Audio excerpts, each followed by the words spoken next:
Hey guys, this is Jeff Stanek with Figured Out Baseball. We've got a really great Figured Out Baseball podcast for you today. We're being joined by Michael McKenry, who is known as The Fort. He is a former Major League catcher and current studio analyst as well as color analyst for the Pittsburgh Pirates. I'll give you a background on Michael so you know a little bit about just his playing career and what he's done to this point, so you know him a little better if you're not already familiar with him, and then we'll jump into questions with him. Michael is a Knoxville, Tennessee native. He played collegiately at Middle Tennessee State. He was drafted in the 7th round by the Colorado Rockies in 2006. Made his Major League debut with the Rockies in 2010. Then in March 2011, he was traded to the Boston Red Sox. A couple months later, in June 2011, he was traded to the Pittsburgh Pirates. He played for the Pittsburgh Pirates in the 2011 through 2013 seasons. One memorable moment there was in 2011. On July 26th, he was the catcher involved in a controversial play with the Braves, plate to plate in the bottom of the 19th, where it looked like we had an out call. I say we, as in the Pirates, looked like we had an out call at home. Jerry Meals called the runner safe, and it was a really big play for the Pirates. We'll probably get into that at some point with Michael. With the Pirates, he had his best career year in 2012, where he hit .233 overall with 12 home runs and 39 RBIs as primarily as the backup catcher. He tore his meniscus in 2013 and was designated for assignment by the Pirates.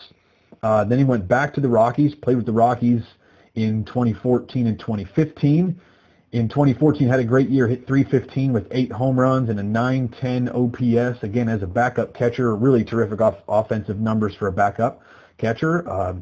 2015, ran into a bit of a roadblock, played the majority of the season with a partially torn meniscus, which we'll probably also talk about at some point just to get into that a little further. Then things got a little rocky for Michael in his career. In 2016, he signed with the Rangers, was hurt in spring training, and there was a mutual release. Then he caught on with the St. Louis Cardinals, played 3 games in the big leagues with the Cardinals in 2016 before being designated for assignment on July 19th. 3 days later, July 22nd, he signed with the Braves, stayed in the minor leagues for the rest of that season, and then in August he was traded to the Brewers. In December 2016, he signed a minor league contract with the Rays, played all of 2017 in the minor leagues before deciding to hang up the spikes. In his career in the major leagues, he played parts of 7 seasons in the big leagues, appeared in 311 career games, had 839 career major league at-bats, hit 29 career major league homers. Then in February of 2018, he joined Middle Tennessee State as a director of player development.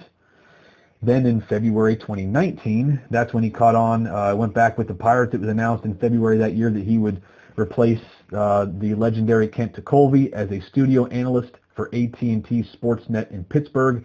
And then just this past year, 2020 was going to be his first season splitting time with some other guys as a color analyst on the TV and radio side.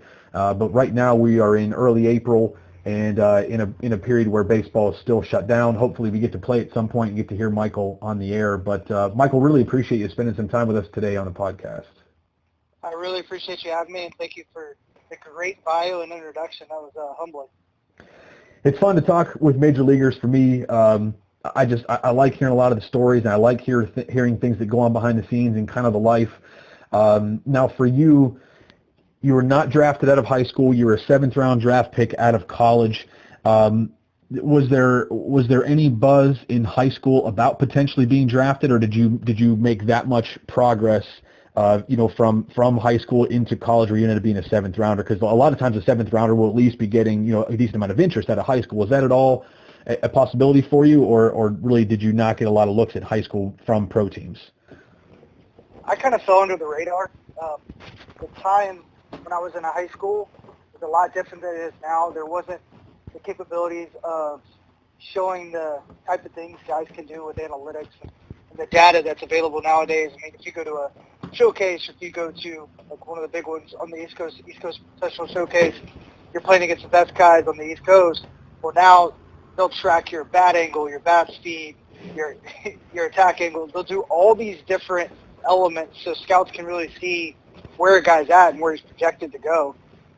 Back in the day, it was more about what's his size, his projectability is all about his athletic look more than it is off of numbers that are not biased, I guess to say. So I had a great high school career. We were second in the country after my senior year. Still have some pretty cool records in high school and in the state. But just because of my size and my projectability, so to speak, it kind of pushed me back to not be on the professional radar, and it also hurt me trying to get into college. I didn't get recruited as hard as I thought I would, and had to kind of pursue some of the colleges on my own. I was very persistent, very strong-willed, so it worked out well for me.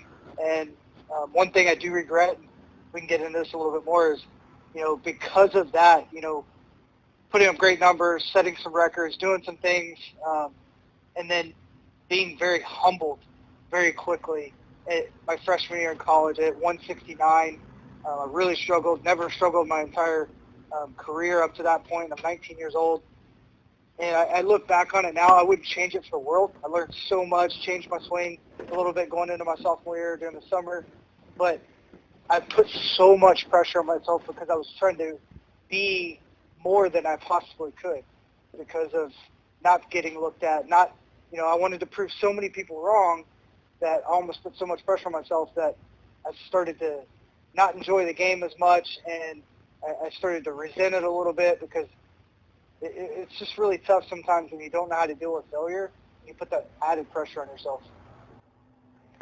I had, some similar times where just from struggles, once I got out of high school, and I was kind of the same way, didn't really struggle in high school at any point, or up through high school, had never really struggled before, and in college was a different scene. And, I at some point, I started to really question, whether or not I could do it because I was such a stat aware person, and I knew what my batting average was, and I knew the struggles I was having, and at some point kind of started to question my ability to a degree, but also, I was the type of guy, like in my mind, I was like, okay, if I can get 3 hits today, then my average will, then I'll be back on track. And that's a really bad place to get in. Did you get to a place like that, or how did you just maintain your confidence and come back from a season like that to be able to have the season that you did as a sophomore in college? I wasn't a stat guy. Fortunately, I had one of the greatest men I know is my former high school coach, Tommy Farr. If you look him up, he's one of the best high school coaches of all time. He was really big on staying away from stats. So when they were releasing the stats throughout the state, Farragut High School never would release their stats until the end of the season. And he did that on purpose because he wanted us to focus on, each at-bat at hand, each pitch at hand, and focus on the team aspect and not worry about our stats. And as a high school kid, a college kid, of course, you want to see your stats. You want to see where you're stacked up. But it gave me a different outlook. So when I was struggling, I was putting myself in a hole because of how hard I was working off the field. I ended up getting mono and having a knee surgery. I worked myself to the bone. When I say I worked, I was getting up at 5 o'clock in the morning, going and hit, then would practice, and I'd hit afterwards, then I'd go back at night. I was doing way too much, and I worked myself to the bone, and I worked myself to a mental fatigue. And that's when I started to realize I started to feel resentment towards the game, and I needed to have some fun again. I wasn't enjoying the process. I wasn't learning from my failure. I was so frustrated and so mad about, not being as good as I thought I was or could be, and people tell me that I couldn't do this and I couldn't do that. It was the first time I hadn't started. I was more of a defensive replacement in college my freshman year. And, looking back on it and having conversations with my college coach, that was part of the learning experience that he wanted me to have. He wanted me to understand how hard it can be and how hard it was. We went to the regional that year. We played Georgia. We were almost a top 25 team out of Middle Tennessee State, which is very rare. I was part of a great team, and I was missing it. And once I realized that, I started to really take a right-hand turn and clean up my mindset, really focus on just trying to grow day in, day out, not worry about the results. And that's kind of how I approached it as a coach when I got to college. Luckily, I had some really good college coaches that I coached under. I should say once I got into my coaching career, that's how I approached it with our players. But I had some really good college coaches that wouldn't pay any attention to or post or anything, whether it was in the fall. When you don't have stats online in the fall, but guys wanted to know what they were doing, and I had some coaches that paid a lot more attention to quality at bat average, and that's what we showed guys because it's more controllable. And in the game, I guess some of the bad things about the stats that you see, like in a, maybe not so much now, but even 5 years ago, you'll watch a major league game, and you see batting average, home runs, RBIs, and that's what you see on the big scoreboard, but focusing on quality at bats, we felt like a lot more controllable for the hitter, and if you hit a line drive at somebody, the box score in the newspaper says that you had a bad at bat, or if you go 0 for 4 and hit 3 missiles, the box score says you had a bad day. But the quality at bat, if you have 3 quality at bats out of 4, that's a pretty darn good day. That's all you can do is try to have the best at bat you can. Get on base any way you can, pick a good pitch, try to hit it hard, and so we try to focus more on those controllable things, like it sounds like your coaches had you do. Once you got into the minor leagues, Michael, as a fairly high draft pick, not a first rounder, but a top 10 rounder is always a pretty good place to start. What was it like for you, life like in the minor leagues? It didn't take you that long to get to the big leagues and make your debut, but what was life like there, going from college baseball and experiencing pro baseball for the first time? First off, getting away for college was one of the greatest godsends for me.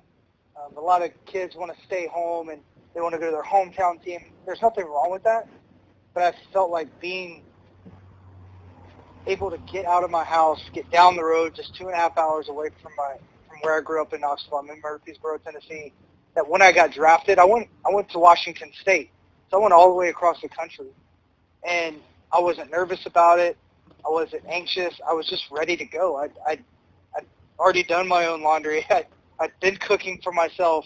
I knew how to balance a checkbook. I knew all the things that you should know if you're living on your own and you're doing those things, where a lot of my friends, a lot of guys that were in pro ball didn't know any of this stuff. They didn't realize, hey, I played summer ball for 2 years, and I bought my own bats. I'd save up during the winter when I'd work, and I'd buy my own bats for summer ball, and I did the same thing, when I got to pro ball. So I had better bats than a lot of the guys, except the guys that probably got drafted before me, or their agents may have gotten their bats. But I really grew up fast, and that gave me a little bit of an edge going into pro ball. And when I got there, if I didn't have that mindset of really trying to grow daily and not worry about the results, my first year I led the entire draft class, rookie ball and short season in quality at bats, but I hit 220. So, I only had about 200 at bats, but my line drive percentage was high. My hard contact percentage was high. That's when analytics were coming about, but we didn't know about them as players. And that really jump-started a lot of things. I ended up, being able to go to winter development that year as a young player. I was around big league guys for the first time, really learning how to do a bunch of different things, ins and outs of operations in Colorado, getting to know the city. Thought it was a really cool experience, and really amazing that the front office brought guys in to get them acquainted to the city, so when they got there, it wasn't overwhelming. And remember, I'm only 21 years old at the time. First big league camp was my first spring training. They wanted me just to come in and keep my mouth shut and catch and learn. Spent 4 weeks just catching bullpens. It became kind of a joke. But I caught bullpens and moved on, went to short season. That's where I started to kind of fall back into that mold of putting a little too much pressure on myself. Luckily, I had incredible coaches pulled me in the office and told me, man, you have the ability, trust it, go out there, have fun, you have nothing to prove. And I really, took off after that. It really helped me to understand that year between short season, or between low A and the Hawaiian League. I hit 27 home runs. The next year did the same thing between high A and the fall league. And in between all this, during the winter, I was going to Denver for about 3 weeks. That's what a lot of people don't understand. You have rookie development, then I go to Double A, then I go to winter ball in the Dominican Republic, then off to Colorado Springs in Triple A. And then that was my first year in the big leagues, 2010. And from there, was very fortunate to get traded to Boston to Pittsburgh. Spent about the next 4 years straight in the big leagues, got hurt again, and kind of moved around a lot. But it's an exciting journey. I had a lot of ups and downs, but I wouldn't trade any of it for the world because it's made me who I am.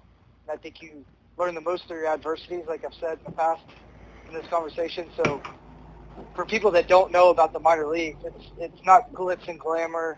There's a lot of good, there's a lot of bad. There's good cities, there's bad cities. But a lot of what you hear of the horror stories is true, and a lot of what you hear about the great graces of the game and the amazing camaraderie you can have with teammates in the minor leagues is also true, and in the big leagues is just night and day comparative to the minor leagues.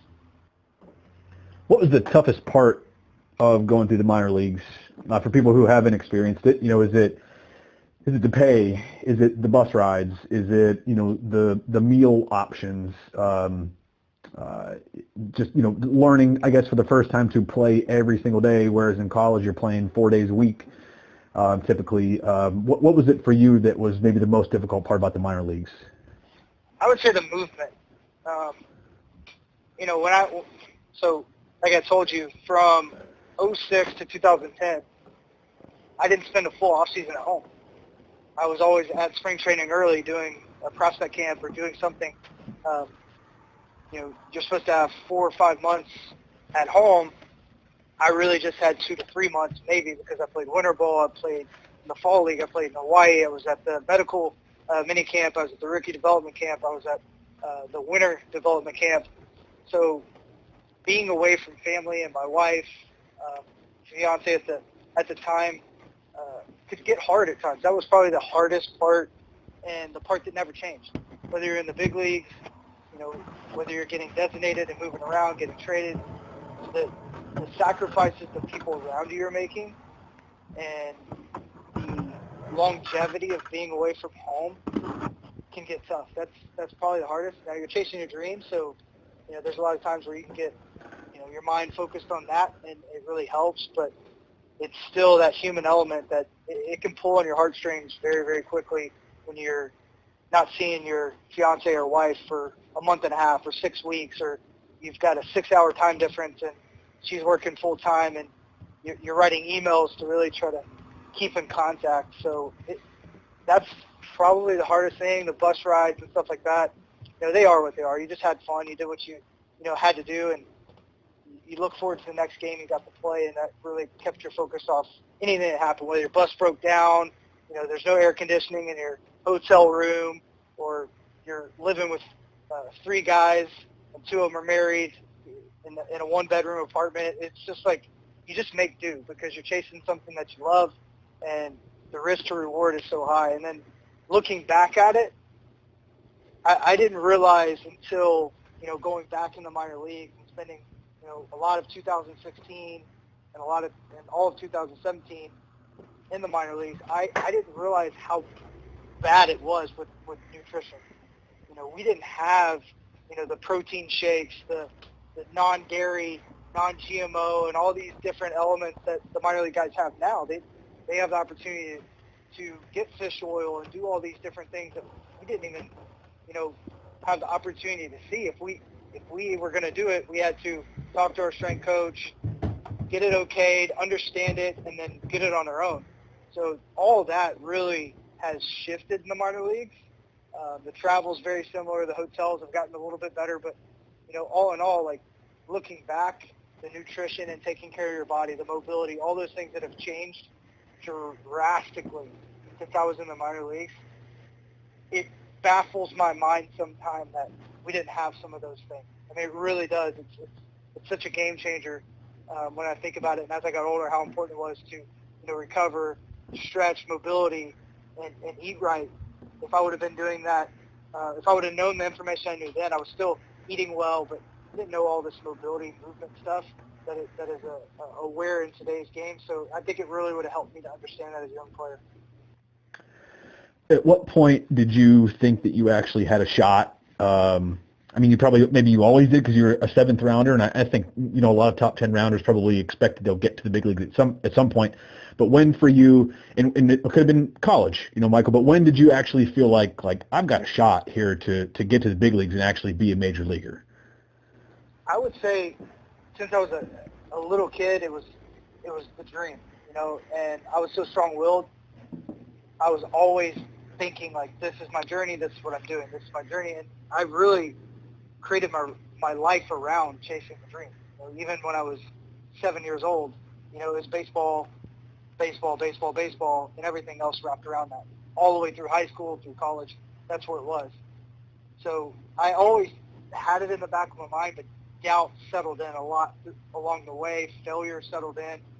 And when I really had a good idea that I was going to get drafted and get pro ball was my junior year. Had a great year as an All-American.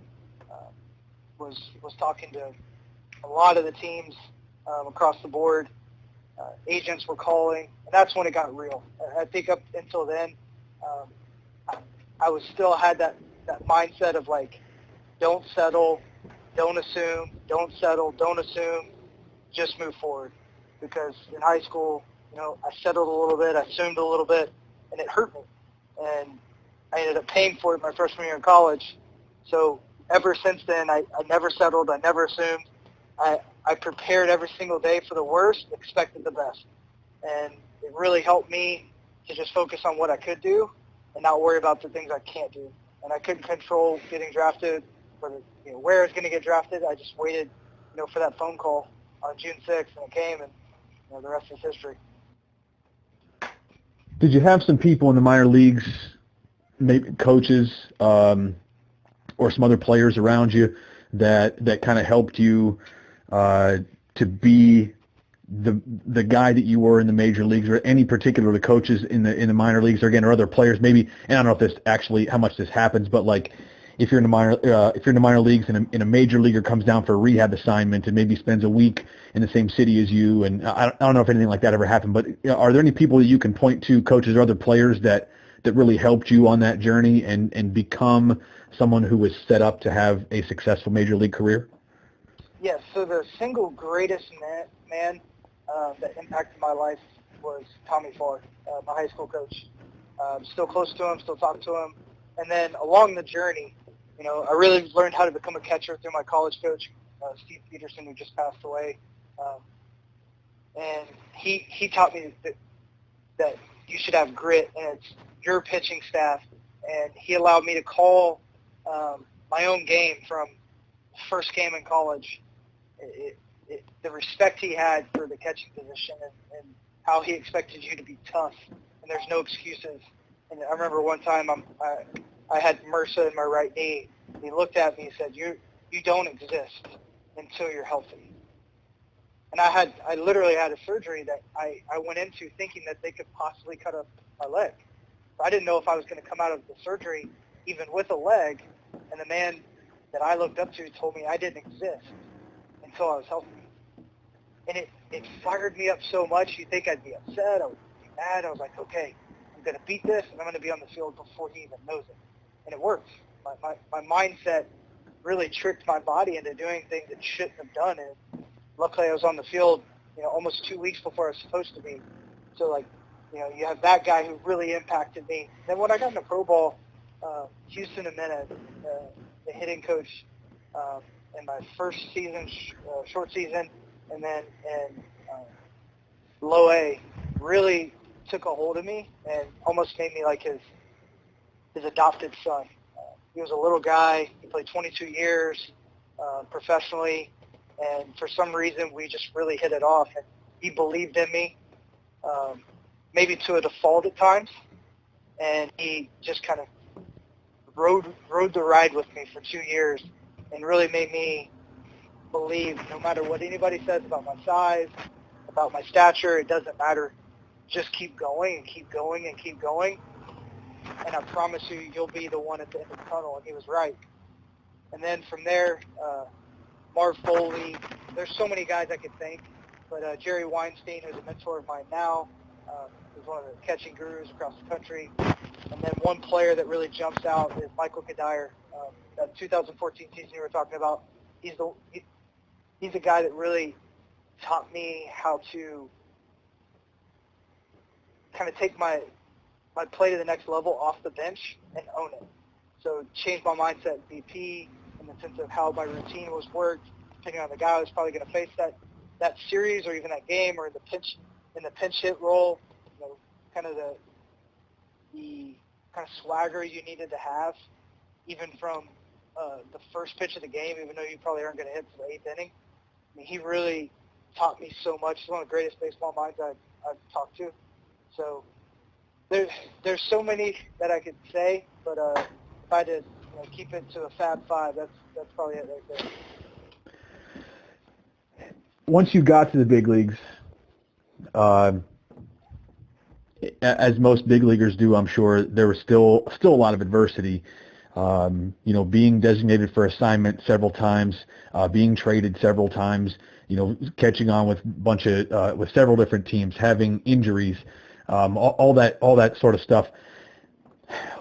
When you're going through all that, Michael, and sometimes people look at major league players like, and I don't even want to, not even just like the superstars, but look at anybody that's in a major league uniform and just think that they don't, I guess, go through those things, or they don't have difficult times, and they don't struggle just because they're, to the normal person and major leaguers, like living a dream world, where they don't deal with the things that normal people deal with.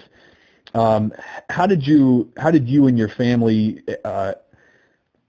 deal with some of the adversity there, whether it's being traded, whether it's going through injuries? And I got to imagine that when you're a major leaguer and you have a fairly serious injury, especially a knee injury as a catcher, which you've had several of them, every one of them maybe you have thoughts of like, am I going to be able to return and be the same guy I was and still play? Can you talk about some of the adversity you experienced in the major leagues, and just maybe how your family, or again, some other players or coaches, helped you to come back and continue to have success through some of the designations and the injuries and other things that you went through?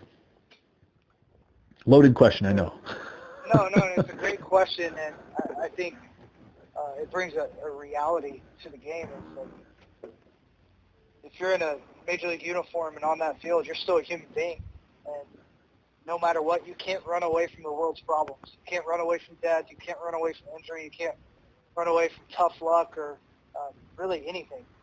And the reality of it is, everybody goes through it in some sort, some more than others. And the reason why, I'll ask God at the pearly gates. But yeah, there's times where it was very hard. In 2013, you go from being the team, you're part of the team from 2011, 2012, where you're flirting in first place to bring a city back into a winning baseball tradition. You fall off those 2 years, but then 2013, all of a sudden, boom, we're in the playoffs. Blackout game in 2013, which is one of the greatest baseball moments of my life, to getting designated.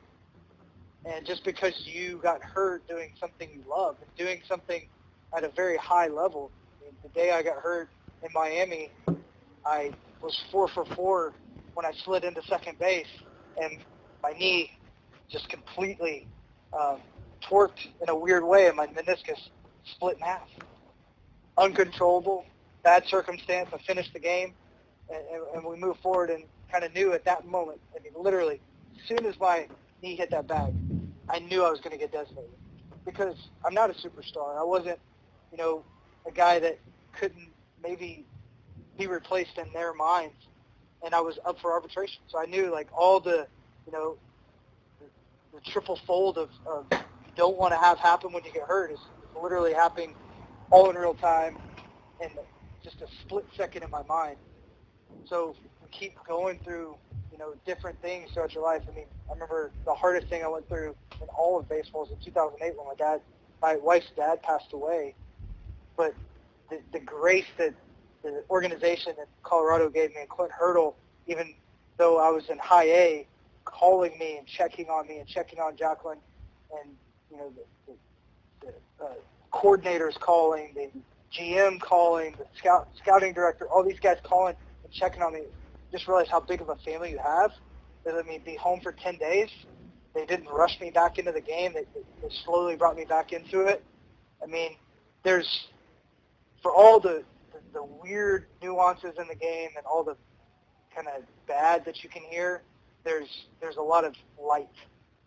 that shines on those things as well. And for people that, don't realize what goes on behind the scenes, I mean, there's so many different things that go on behind the scenes, especially for the guys that are kind of fighting for their jobs at times. If you get hurt, you get designated, you don't know. You don't have a job. You're going in that off season, rehabbing, trying to get a job at the same time, proving you're healthy, sending out videos, writing different coordinators and trying to say, hey, remember me? We work together in this organization. Is there any way that you have a connection? You're doing everything you can to fight for your survival to get another chance. And yeah, when you asked me if, did you ever think like, oh, I don't know if I can come back from this? 2016, one of the toughest years of my baseball career. I mean, I told you one about the toughest moment.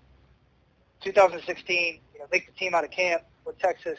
The day they told me I throw down to second base, I should throw the guy out, my abdomen rips, it has a slight tear, finish the game, throw again, that tear gets a little bit bigger, ended up having to stay back, mutual release, signed verbally with two different teams from my house, and they both pulled back the reins and said, wait, your medical doesn't look good, we need you, we need you to stay home, we're not going to sign you, I'm sorry. And I'm twice, one of them happened to be a big league deal. Come to find out, the Rangers never sent over my new medicals, so they were looking at my old medicals, didn't realize I was actually healthy and I was fine. So I lost two jobs real quick, got that fixed, signed with St. Louis. Everything's going well, get designated. I won't say all the crazy stuff that happened between then with the Braves, but I was supposed to be in the big leagues. After 8 days, we had a verbal agreement. I stayed there, got traded, ended up in Milwaukee. All of this happening while my dad was fighting for his life in cancer. So I played on five different teams. I'm going all over the country, and I'm not sure when my phone is going to ring and they're going to say, hey, your dad just passed away. Somehow, in God's grace and incredible prayer, he survived, and he's better than ever right now. But those are the things that aren't seen. Nobody knew that. Nobody knew all the things that were going on behind the scenes that year, and that's the craziness that can happen in this game. It can flip real fast. Just one wrong word here, one piece of paper not, sent here, and all of a sudden you're at home wondering, how am I not getting a job? Like, what is going on? And it's crazy. I mean, there's just so many stories like that. So you just roll with the punches, and you just go. And I honestly can sit here and tell you that the adversity, or whatever you want to call it, was the adventure. It made me stronger. It made me better. And I would not, and I'm not just saying this, but I would never, ever take it back, because it's made me who I am today. And I appreciate things maybe to a greater extent because of those things. And I also have a different love for guys going through it. And I want to give back. I want to mentor, and I want to love on these guys and say, hey, it may look like this, but be prepared for all these things that could happen. So when they do, you're not surprised, and you're not just absolutely knocked on your rear end because you weren't prepared. So it's given me a whole new appreciation for life. Some of the things I went through, there's plenty more that we could talk about. But it was a blessing in disguise, no matter what. The craziest thing that you just said to me, and something I really honestly had not thought of before, didn't know this was a thing. I did not, realize exactly what happened when you're designated and you go into an off season as a free agent and you're waiting to sign. And I guess I didn't realize that you were there. Like, to me, that stuff that maybe happens like at a college level or whatever, where you're kind of calling anybody and people that you used to know and saying, hey, remember me? Like, we knew each other way back when, and like I'm looking for a job now. I didn't realize that happened, and that to me is like nuts, to just that it happens at that level. I guess I was under the impression that agents did most of that stuff, or that there are people out there looking for, okay, who's the best catcher available? Well, Michael McKenry's the next guy on our list. I really didn't honestly realize or understand that you had to do some of that stuff yourself. Could you talk to us a little more about that? Just kind of give people a more realistic idea of what that's like, and what I guess how exactly how that kind of stuff goes down? Because that part I don't think probably anybody really knows about other than people that have been through it.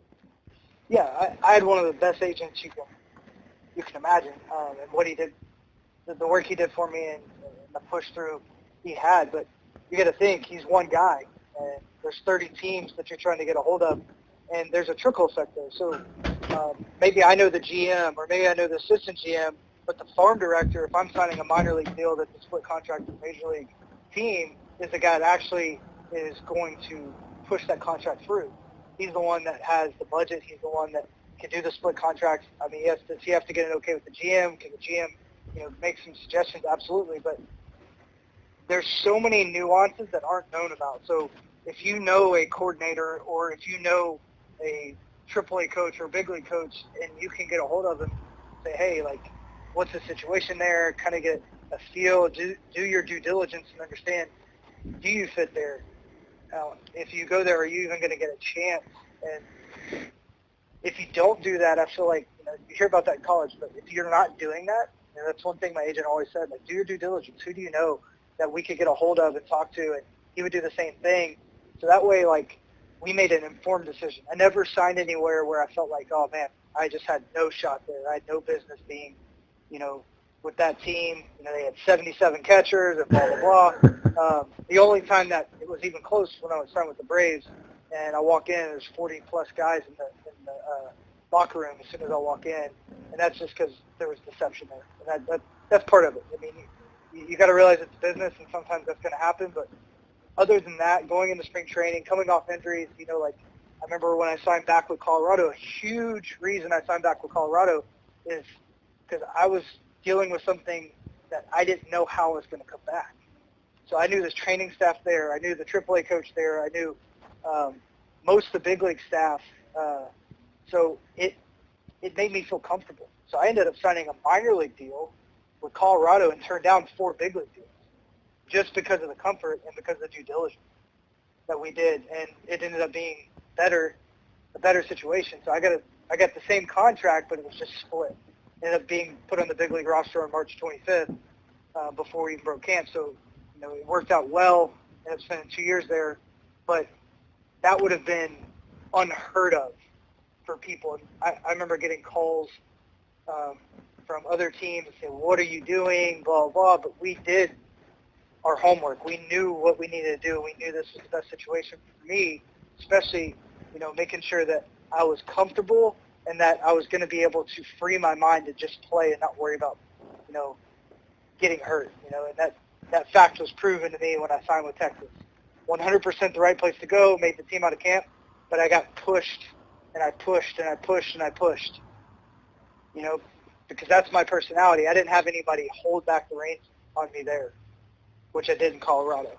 And I didn't get hurt in Colorado, but I did in Texas. So if you're not doing your part as a high school kid trying to get into college, or a college kid trying to get into pro ball, you're doing yourself a disservice.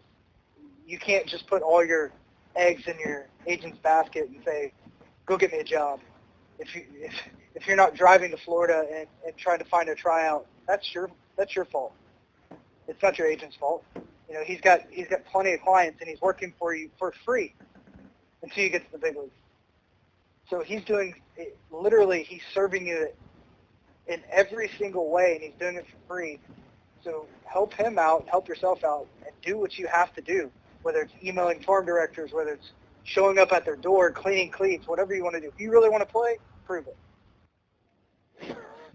That's crazy to me. I guess I'm just naive because I obviously haven't been through it, but it's just wild to me that happens, and that's something that guys have to do. I mean, it makes perfect sense, and I guess like, as soon as you say it, it's like, well, yeah, I guess why wouldn't you do that? But it's just not something I had really thought of.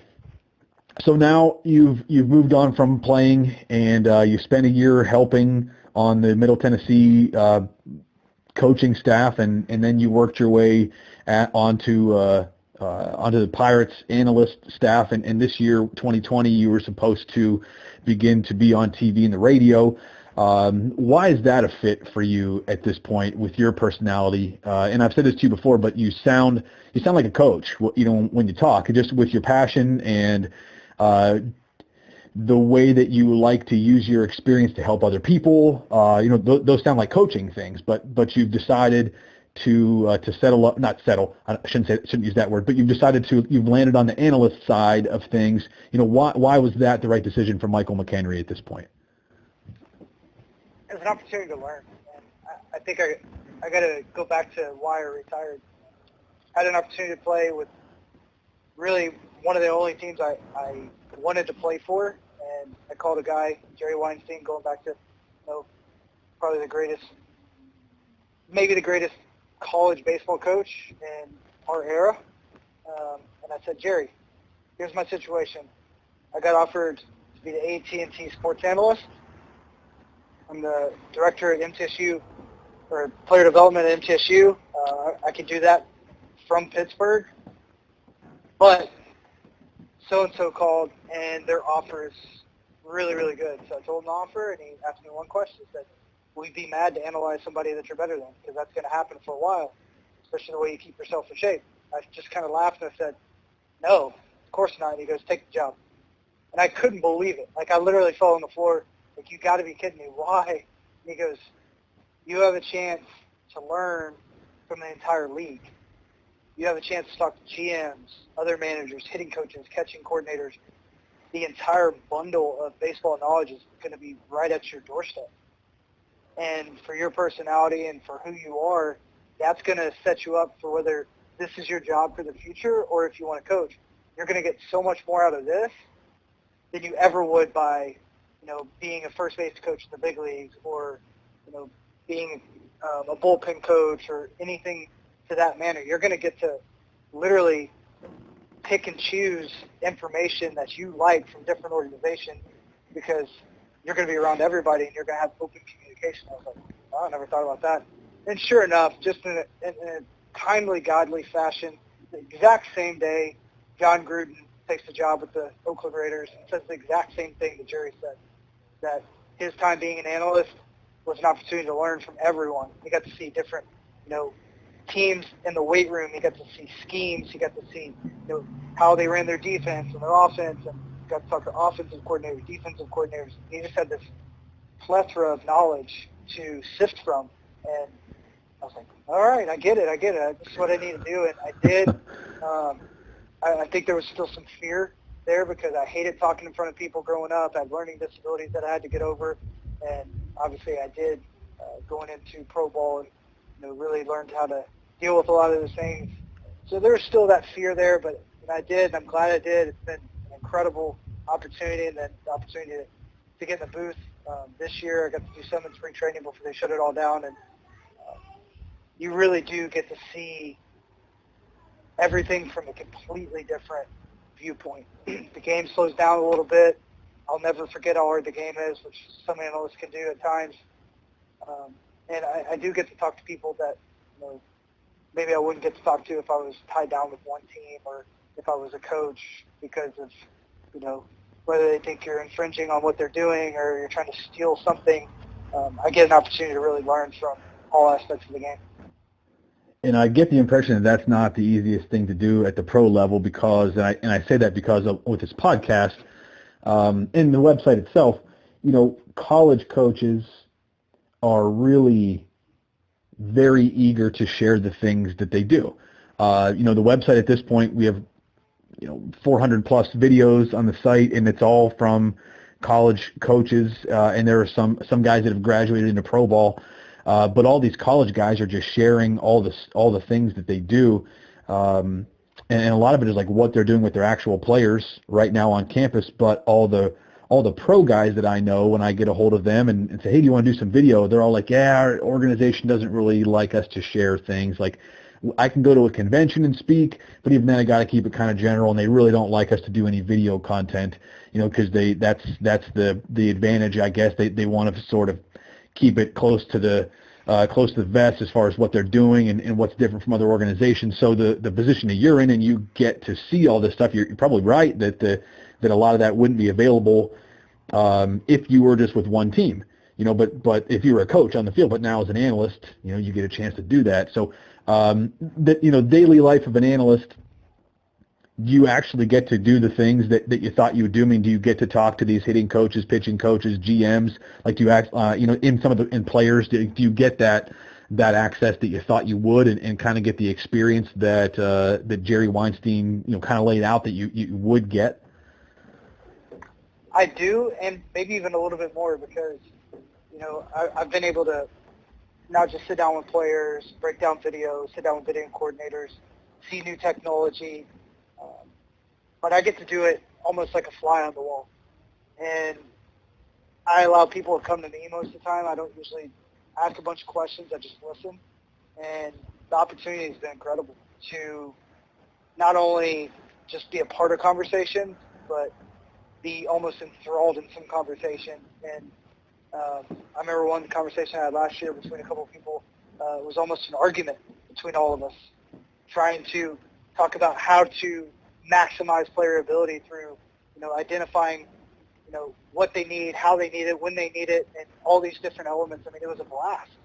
And I don't think that conversation would have even happened if I, didn't bring up some really tough questions at the moment, and they were kind of real quickly enthralled in the conversation, because it's just a different perspective, because I'm watching the game from a bird's eye view most of the time.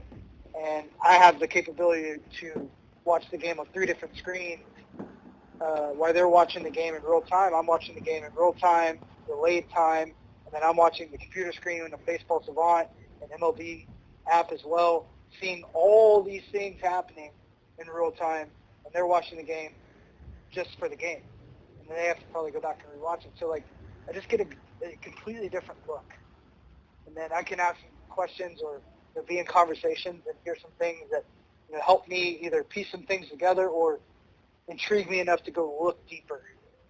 And that's been a lot of fun for me, especially with all the information that's available and all the technology that's out. You can really dive in really deep and find out answers that you maybe couldn't find in the past, or maybe you had to work a little harder, or actually do physical work to kind of put your finger on exactly what's going on. Nowadays, you can find just about anything you want just sitting in front of a computer screen, and then you go try to apply it.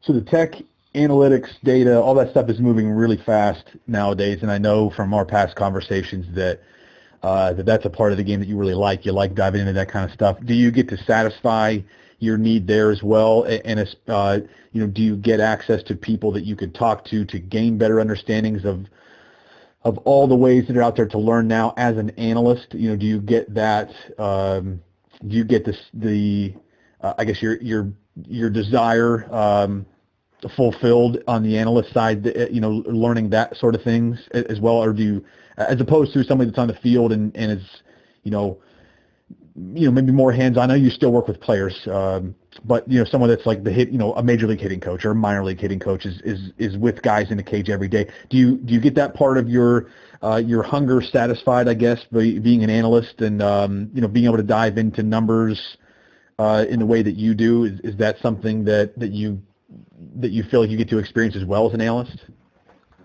Diving in, yes. Applying, I wish I could do more. But I've gotten, so the last 2 years, I've really kind of dove into the behind the scenes, the baseball reference, baseball savant, baseball perspectives, all these different elements you can find on your own right now if you're listening to this podcast. And there's many, many more that you can, look into and really grow from. So I did a lot on my own. Now I'm at the point, then I get to the point where I wanted to go figure out, okay, what is this team doing with all this information? How are they applying it? Are they creating player cards? How is this individualized? How do guys take it that don't like it? What are they doing during the season? And, you start to see some different things, and then you start to ask some different questions, whether it's to the actual person or just to yourself, and you start kind of running down a rabbit hole to figure out, okay, how is this happening? Why is this happening here and it's not happening here?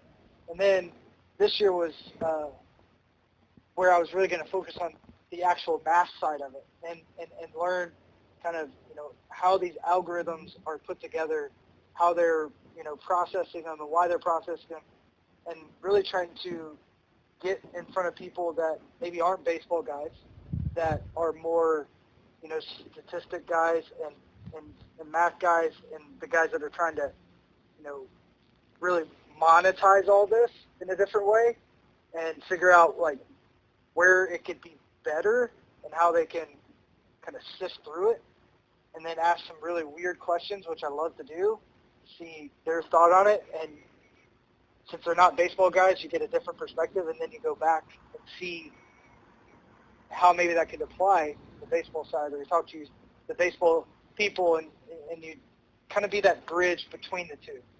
And that's where I would want to grow more, is I want to get that bridge closer and closer and closer for my own knowledge and my own capability to help, whether it be an individual player, a team, the coach, whoever asks, really bridging that gap for them. So at some point, if you see that you might have some interest someday in being a little more hands-on, taking a position that might allow you to be more hands-on and work with players a little more closely on a day-to-day basis, does the opportunity intrigue you more, thinking about college ball? Because you did spend a year at MTSU as a director of player development, if I'm not mistaken. That was the position, but do you think that is college ball intriguing to you? Is minor league job, whether it's a manager or a hitting coach, or I guess, is there any particular position that sounds intriguing to you? Again, being a manager, being a head coach at a college level, being a hitting coordinator for an entire organization, something like that. Does anything in particular stand out to you as being intriguing? The college side is very intriguing to me, and the major league side. I would have a hard time in the minor league side, going back to what you were saying, is like being handcuffed. I'm not good at that. I am a very transparent person, and I tell my wife all the time I'd probably get fired as a player. And that's just the honest truth. I mean, I had some of my favorite coaches get fired protecting players in the minor leagues, because there is a business side to it, and there is a infringement type approach to the way that the front office wants to make sure they're holding the reins back and not allowing you to spit out too much information or give too much, where most of this information, if you look hard enough, you're going to find. Whether it's a player working out in the off season, whether it's analytics that you can find on your computer in real time at any time.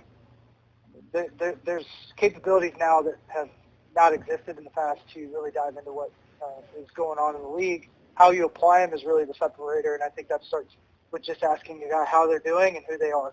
So the college game, like I said, is really intriguing, and then different elements of the major league game for major league coaching. So like I would want to try different things. And that's where it gets intriguing, whether it's, kind of what I'm doing now is I'm behind the scenes, and I get to learn a lot of different things. So doing something behind the scenes doesn't intrigue me as much, but understanding baseball operations and learning that side is something I want to dig into over the next year or two. And then on the field stuff, being a bullpen coach, being a first base coach or a bench coach, and kind of moving around and understanding each element, I think is really cool. I think that's the approach the Pirates GM took in his career, is he wanted to try different things and learn different things, so he would kind of move around and do baseball operations, farm director, GM, assistant GM, president of operations. Like, he really had a vast array of different roles, and each role he focused on one element of the game, whether it be pitching, hitting, fielding, positioning, analytics. He was focused on one thing, and I think that's an incredible approach. So when you talk about being more hands-on, is I want to make the best impact and use my platform the best I can.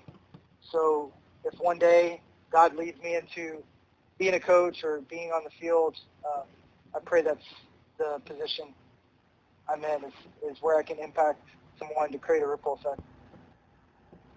Michael, I know we probably need to wrap this up pretty soon, but if you can stay for a few more minutes, I'd like to get into some, I guess what I'll call quick hitter questions, just some kind of cool things at the end that I think for a major leaguer are fun questions to ask. You provided right now, and to this point, have really bared your soul, I guess, about things you've done in your career and just things you've experienced, and it's been great. There's so much that we haven't gotten into that I think would be great to get into with you. I know that you like to talk analytics and like to talk about just the changes, how the game is progressing, things like that. That I'd love to kind of pick your brain about in another time. But for today, if we can finish with this, I think this would be a great place to wrap up. And just for these, just if you can keep them short and kind of give me the first thing that comes to your mind, first player or first whatever as we go through these questions. I think these are some kind of cool things that I'm intrigued by and would like to see what your thoughts are. You up for that? Of course, let's roll. Okay. Who's the best pure athlete that you ever played with? Daniel McCutchen. Not Andrew, Daniel. Pitcher for the Pirates. Yeah, a pitcher. Yeah, some of the things he could do off the field. If you don't believe me, you can look at his YouTube right now. Or yeah, I think he has a YouTube and an Instagram. I mean, the guy is a flat-out athlete. Who is a pitcher that you faced either as a major or minor leaguer that you faced him multiple times, and after facing him once, like you really didn't want to face that guy? Weird enough, Rick Porcello. For some reason, it seemed like he could put a ball in a teacup every time I faced him. So I would run away if he was on the mound. I mean, not really, but that's kind of how it felt. I mean, I just felt like such a little kid when I was up to bat against him. What was your favorite city to visit as a home player going on the road? Favorite city to visit? I can't just pick one, so I'm going to pick Colorado and San Diego. In your opinion, you've seen most of the guys in the league. Who is one young player that maybe people don't know the name really well yet that you're really excited about and think he's got a chance to be a really phenomenal major leaguer? Ryan Reynolds. I think his upside is kind of wild. And another one, I'm going to stick with my Pirates, Cole Tucker. And I'm going to make a kind of bold statement, but he's built and moves very similar to Yelich of the Brewers, who, as we all know, over the last couple of years, has been one of the best players in baseball. So I think he's got incredible upside. So those two guys could really do some special things over the next couple of years in Pittsburgh. And Yelich took a while to become. I mean, he was always a good player, but he took a while to become Yelich. So that's an intriguing thing as a Pirate fan. Right. Who's a big name pitcher that for no real reason you just had a ton of success against? Zach Greinke, the Space Cadet. Could flat out. I don't know why I could flat out rake him. What is the most favorite uniform you ever got to wear? Is just I guess as far as just a uniform you liked, did you like the style of it, like the look of it the most? Camo in the old school. Whether it be the Negro League uniforms or just the old school day. Usually on Sundays in Pittsburgh, Colorado obviously didn't have it, but those were always cool uniforms. They're so hot, but they were really cool. But I am a huge military advocate. I have a lot of friends that served, so the camo is always going to be number one for me. What's the most memorable moment from your major league career if you had to pick one? Oh, it's a constant battle between the blackout game and my first home run. First home run against Carlos Marmol, 10-pitch at bat, hit a 3-run homer to take the lead. Went into ninth inning, but I got a standing ovation, and I got to tip my cap, which I don't think that's normal by any measure. I got to do it with my first home run, so I'm forever grateful in the fan base of Pittsburgh. It's a good one, whether people believe it or not. It's a really good fan base as long as we've got something to cheer for. Who is? You've already mentioned Michael Kadyer, but that was, I believe, in your second go-around with Colorado. When you first came up, or I guess in your first couple of years, who was a teammate that really kind of took you under their wing and kind of helped break you into the major leagues? Somebody that, I'll get creative on this one. Somebody that really jumps out at me is Sal Fasano. And I never played with him. I was just in camp with him. But he called me Pocket Hercules. And every single day he'd say, "Hey, come on, Pocket Hercules, get in my pocket, let's go." And I'd follow him around. And I did that for 7 weeks in big league camp. And just his attitude towards the game, the way he went about it, the way he treated his pitchers. I I learned a ton looking back from him and just the way he went about his business. He wasn't a guy that, was a household name. He had a household mustache, but other than that, like a lot of people didn't know who he was. But he created a really good career for himself, and he always thought about others first. You had the nickname The Fort, and if I'm not mistaken, it was Greg Brown that gave you that. He's Mr. Nickname, which I think is a great thing about Greg Brown. How did you become The Fort, and what did that mean to you to have that nickname? First off, don't tell Bob Walk that Greg Brown came up with that nickname. They do fight about it. Okay. Which is absolutely hilarious. It just started. I'm stocky. I'm muscular and short, and I hated anything getting by me as a catcher.